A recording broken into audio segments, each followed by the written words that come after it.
好，咁咧chemical cell 咧就講咗好多啦，頭先同上一答都講咗啦。咁而家我哋講咩咧 ？electrolysis 電解。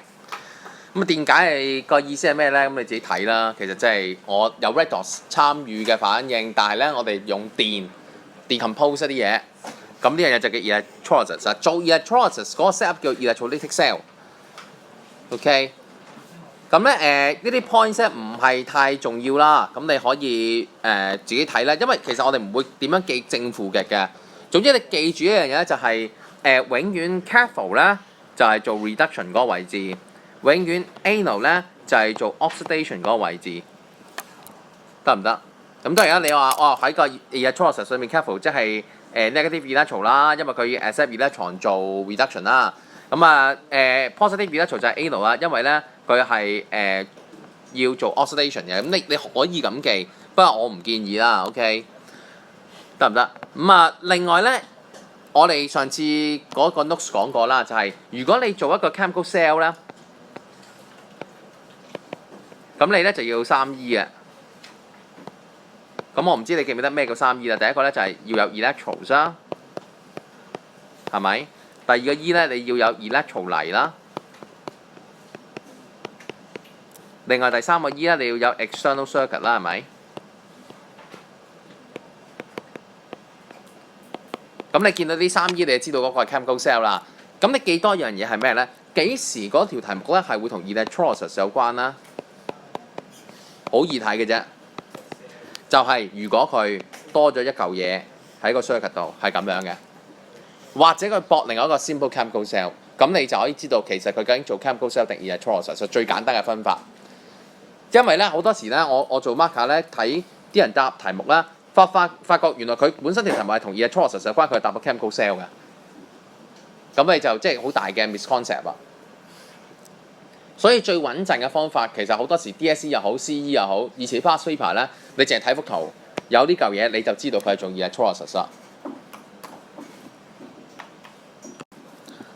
好，跟住就一個好簡單啦，就係講兩個 difference 係乜嘢啦，我唔講啦。OK， 最主要針對翻啲 electro 嘅啫。如果做 electrolysis 咧，問嘅嘢會有幾樣？其實我都係同頭先個 chemical cell 一樣嘅啫。第一，會出啲咩 product？Anode cathode 會出啲咩 product？ 第二，點解？一陣間我都會再提㗎。第三咧就係嗰啲 equation 係咩啦？第四 observation 有啲乜嘢？其實嚟嚟去都係問呢幾範嘢。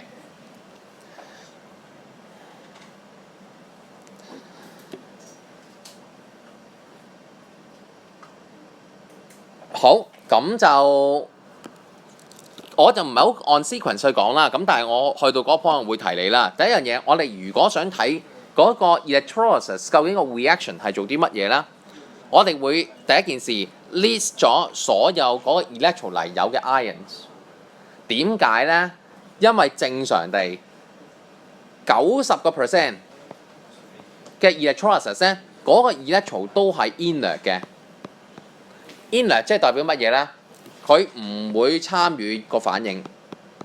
但係同你學 chemical cell 有啲分別嘅。chemical cell 好多時咧就係嗰兩個 metal electron 係唔同 reactivity， 或者 ECS 嘅位置唔同，就令到佢可以 produce 一個 electricity。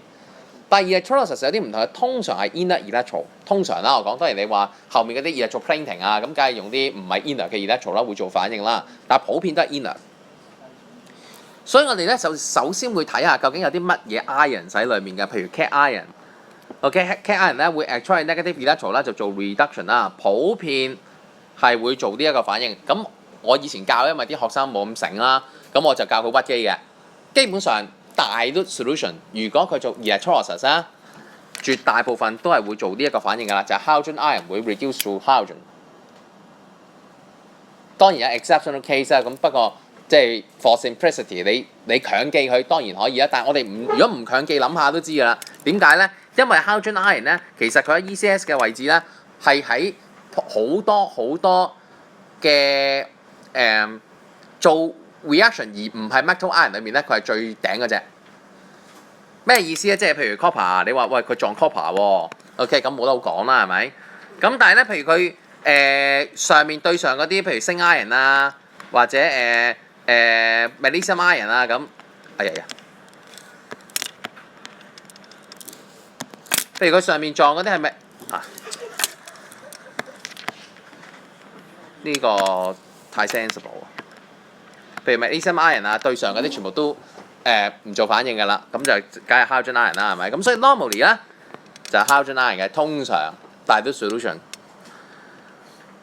好啦，咁另外啦，如果個 anode 又係 inert 啦，頭先講嗰啲通常 inert 啦，咁 anion 咧通常做反應嗰隻嘢咧都係呢隻嘢嚟嘅 hydroxide， 通常啦，咁當然又係有冇 exceptional case 有嘅，一陣間都會再講啦，係咪？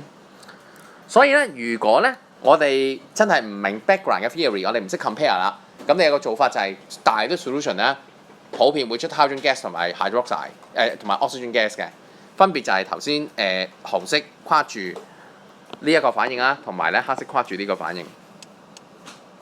好啦，頭先講過啦，喂，有咩例子係特殊㗎？咁而家都記一兩個啦。咁譬如咧，如果個 anode 係一個會做反應嘅 metal， 例如 copper， 咁會點咧 ？copper 會 preferentially 去 release 一床，或者我哋叫 preferential discharge 嘅。一陣間我哋或者下幾堂啦，我哋做後面啲 past paper 咧，我會教你點樣寫嗰句句子嘅。十居其九都係問你點解會出呢一個 product， 或者 compare 兩隻嘢點解呢隻嘢會出到咧？咁我哋都要識用呢個字 preferentially discharge。OK，discharge 係呢個字啦。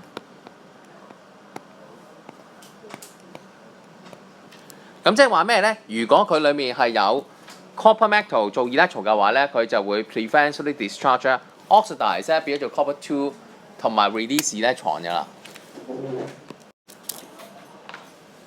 咁咧，如果咧我哋咧想睇究竟佢出啲咩 product 咧，咁都係注意翻第一件事，首要條件係揾 order of discharge of cation 先嘅。咩意思咧？即係話，譬如我求其舉一個例子啦，我而家咧做一個 electrolysis 咁樣，咁佢裡面咧就係有個 inert electro 啦。OK， 咁啊，譬如佢係 graphite， 咁啊跟住下低咧浸住嗰兜嘢啦。呢兜嘢我最簡單用譬如佢係大氯嘅sodium chloride 為例，嗱大氯啊，咁我哋咧首先先決條件就係諗下，呢個 solution 裡面究竟有啲咩 ion？ 佢裡面有 sodium ion 啦，有 chloride ion 啦，有 hydrogen ion 啦，有 hydroxide ion 啦，係咪？咁點樣釐定佢出啲乜嘢 product 咧？第一 inert electro 唔使諗，佢唔會做反應啦。第二，我哋 compare cation 呢兩隻嘢。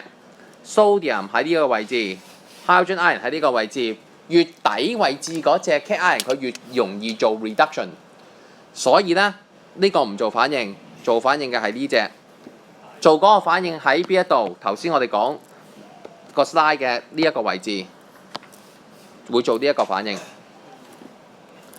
好啦，另外一邊啦，呢邊 chloride 同埋 hydroxide，chloride 咧呢度就冇 show 啦，咁其實。chloride 就喺呢一個位置，應該寫喺我當喺下低啦 ，hydroxide 喺度啦。OK， 咁 chloride 喺呢一度，越頂嘅話咧，佢就會越做反應嘅，因為越頂越容易做 oxidation， 好似 potassium 會變 K 正一樣。咁所以咧嗰個反應咧就會係做呢一個啦。OK， 大致上係咁樣，下堂再講。